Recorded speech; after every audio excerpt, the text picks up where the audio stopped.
tamilcinemanew.in. இந்தியாவில் நபர் ஒருவர் மனைவியை கற்பழிக்க தனது 3 தம்பிகளுக்கு விருந்தளித்துள்ள சம்பவம் வெளிச்சத்துக்கு வந்து பரபரப்பை ஏற்படுத்தியுள்ளது.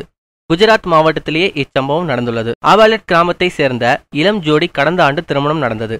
இந்த நிலையில் கணவனுடன் ஏற்பட்ட சண்டையில் 19 வயதான மனைவி தனது தாய் வீட்டுக்கு சென்றுள்ளார். மனைவி வீட்டுக்கு சென்று கணவர் வலுக்கட்டாயமாக அவரை அழைத்து வந்துள்ளார். இதையடுத்து சம்பவம் குறித்து பெண்ணின் பெற்றோர்கள் போலீசில் புகார் அளித்துள்ளனர். மனைவியை வீட்டுக்கு அழைத்து வந்த கணவர் ஒரு அறையில் அடைத்து பூட்டிவிட்டார். பின்னர் பழி தீர்க்க தனது 3 தம்பிகளையும் கற்பழிக்குமாறு கட்டளையிட்டுள்ளார்.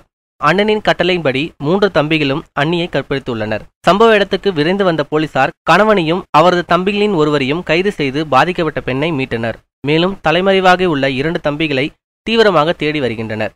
இச்சம்பவம் அப்பகுதியில் பெரும் பரபரப்பை ஏற்படுத்தியுள்ளது. மேலும் இதுபோல செய்திகளுக்கு லைக் மற்றும் சப்ஸ்கிரைப் செய்யவும்.